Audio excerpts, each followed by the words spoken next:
Hi friends, welcome back to ರೇಣಿಕೆ YouTube channel. ನೀವಿನ್ನೂ ನಮ್ಮ ಚಾನಲ್ಗೆ ಸಬ್ಸ್ಕ್ರೈಬ್ ಆಗಿಲ್ಲ ಅಂದರೆ ಪ್ಲೀಸ್ ದಯವಿಟ್ಟು ಸಬ್ಸ್ಕ್ರೈಬ್ ಮಾಡ್ಕೊಳ್ಳಿ. ಇವತ್ತು ನಾವು ಮಾಡ್ತಿದ್ದೀವಿ ಬೆಂಡೆಕಾಯಿ ಪಲ್ಯ.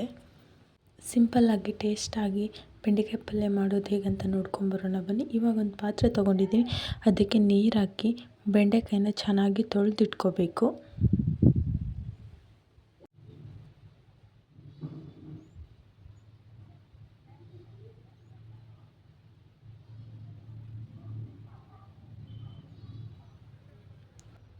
ತೊಳೆದಿಟ್ಕೊಂಡ ನಂತರ ಇವಾಗ ಒಂದು ಕಾಟನ್ ಬಟ್ಟೆಯನ್ನು ಹಾಸಿ ಅದ್ರ ಮೇಲೆ ತೊಳೆದಿಟ್ಟಿರುವಂಥ ಬೆಂಡೆಕಾಯಿನ ಒಂದೊಂದಾಗಿ ಹಾಕಿ ಚೆನ್ನಾಗಿ ನೀರು ಹೋಗೋವರೆಗೂ ಒರೆಸಿಟ್ಕೋಬೇಕು.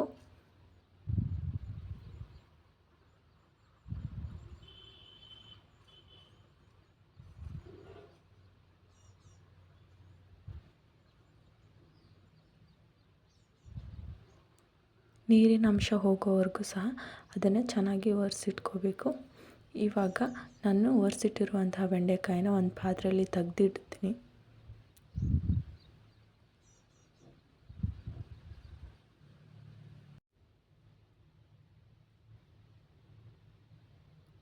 ನೀರಿನ ಅಂಶ ಹೋಗೋವರೆಗೂ ಒರೆಸಿಟ್ಕೊಂಡ್ರೆ ಹುರಿಬೇಕಾದ್ರೆ ನಮಗೆ ಲಾಳಿ ಅನ್ನೋದು ಬರೋದಿಲ್ಲ. ಹಾಗಾಗಿ ತೊಳೆದ ನಂತರ ನೀರು ಚೆನ್ನಾಗಿ ಹೀರೋವರೆಗೂ ಸಹ ಬೆಂಡೆಕಾಯಿನ ಒರೆಸಿ ಎತ್ತಿಟ್ಕೋಬೇಕು.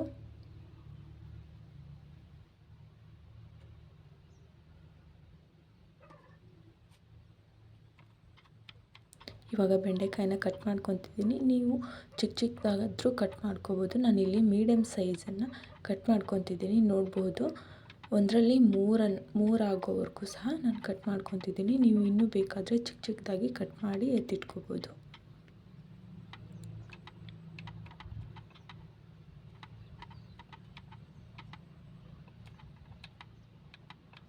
ಮೂರಿಂದ 4 ಆಗೋವರೆಗೂ ಸಹ ನಾನು ಆ ಸೈಜಲ್ಲಿ ಕಟ್ ಮಾಡಿ ಇಟ್ಕೊತಿದ್ದೀನಿ.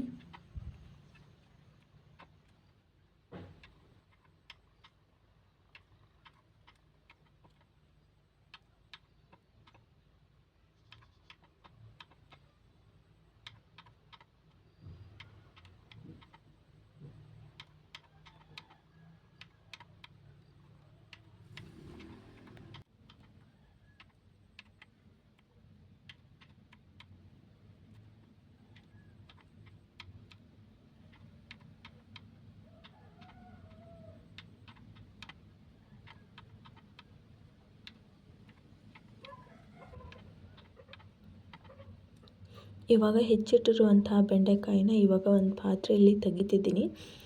ತೆಗೆದ ನಂತರ ಮೀಡಿಯಮ್ ಸೈಜಲ್ಲಿರುವ 2 ಈರುಳ್ಳಿನ ಸಣ್ಣದಾಗಿ ಚಿಕ್ಕ ಚಿಕ್ಕದಾಗಿ ಹೆಚ್ಚಿಟ್ಕೋಬೇಕು.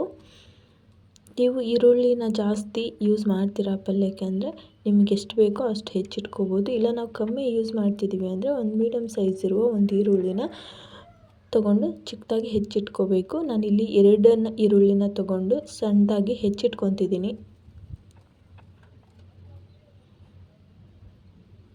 ಇವಾಗ ನಾನೊಂದು ಟೊಮೊಟೊನ ಹೆಚ್ಚಿಟ್ಕೊತಿದ್ದೀನಿ.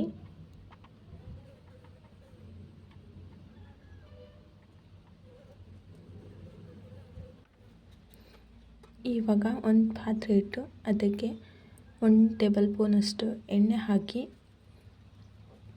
ಎಣ್ಣೆ ಕಾದ ನಂತರ ಇವಾಗ ನಾವು ಹೆಚ್ಚಿಟ್ಟಿರ್ತಕ್ಕಂಥ ಬೆಂಡೆಕಾಯಿನ ಅದಕ್ಕೆ ಹಾಕ್ಕೊಂಡು ಚೆನ್ನಾಗಿ ಫ್ರೈ ಮಾಡ್ಕೋಬೇಕು. ಫಸ್ಟು ಎಣ್ಣೆಯಲ್ಲಿ ಚೆನ್ನಾಗಿ ಲೋ ಫ್ಲೇಮಲ್ಲಿ ಇಟ್ಕೊಂಡು ಚೆನ್ನಾಗಿ ಫ್ರೈ ಮಾಡ್ಕೋಬೇಕು.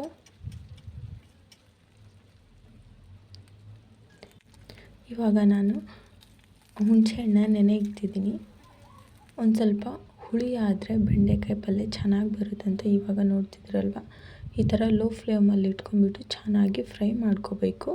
ಇವಾಗ ನಾನು ಅದೇ ಕಡಾಯಿಗೆ ಜೀರಿಗೆ, ಸಾಸಿವೆ, ಕರಿಬೇವು, ಹೆಚ್ಚಿಟ್ಟಿರುವಂಥ ಈರುಳ್ಳಿನ ಹಾಕ್ಕೊಂಡು ಚೆನ್ನಾಗಿ ಮಿಕ್ಸ್ ಮಾಡ್ಕೊತಿದ್ದೀನಿ. ಇವಾಗ ಹೆಚ್ಚಿಟ್ಟಿರುವಂಥ ಒಂದು ಟೊಮೊಟೊನೂ ಸಹ ಅದಕ್ಕೆ ಹಾಕಿ ಚೆನ್ನಾಗಿ ಹಸಿ ಸ್ಮೆಲ್ ಹೋಗೋವರೆಗೂ ಚೆನ್ನಾಗಿ ಫ್ರೈ ಮಾಡ್ಕೊಂಡ ನಂತರ ಖಾರ ಪುಡಿ, ಅರಿಶಿಣ ಪುಡಿ, ಗರಂ ಮಸಾಲ, ಧನಿಯಾ ಪೌಡರ್, ರುಚಿಗೆ ತಕ್ಕಷ್ಟು ಉಪ್ಪನ್ನು ಹಾಕಿ ಚೆನ್ನಾಗಿ ಮಿಕ್ಸ್ ಮಾಡ್ತಿದ್ದೀನಿ. ಚೆನ್ನಾಗಿ ಮಿಕ್ಸ್ ಆದ ನಂತರ ಇದಕ್ಕೆ ನೀರು ಹಾಕಬಾರ್ದು. ನೀರು ಹಾಕಿದರೆ ಲಾಳಿ ಆಗುತ್ತೆ. ನೆನೆಸಿಟ್ಟಿರುವಂಥ ಹುಣಸೆಹಣ್ಣು ರಸನ ಹಾಕಿ ಚೆನ್ನಾಗಿ ಮಿಕ್ಸ್ ಮಾಡಿ 2 ಸೆಕೆಂಡ್ ಕ್ಲೋಸ್ ಮಾಡಿ ಬಿಟ್ಟ ನಂತರ ಇವಾಗ ಈ ಥರ ಆಗಿರುತ್ತೆ. ಅದಕ್ಕೆ ಇನ್ನೂ ಸ್ವಲ್ಪ ಹುಣಸೆಹಣ್ಣು ರಸನ ಹಾಕಿಬಿಟ್ಟು ಅದಕ್ಕೆ ಮತ್ತೆ ಚೆನ್ನಾಗಿ ಮಿಕ್ಸ್ ಮಾಡಿ ಕ್ಲೋಸ್ ಮಾಡಿ ತೆಗೆದ್ರೆ ಇವಾಗ ಸೂಪರಾಗಿ ಟೇಸ್ಟಾಗಿರುವ ಬೆಂಡೆಕಾಯಿ ಪಲ್ಯ. ಅದಕ್ಕೆ ನೀರು ಜಾಸ್ತಿ ಹಾಕಬಾರ್ದು. ಹುಣಸೆಹಣ್ಣು ರಸ ಹಾಕಿ ಮಾಡಿದರೆ ಲಾಳಿ ಬರಲ್ಲ. ನೋಡ್ತಿದ್ರಲ್ವ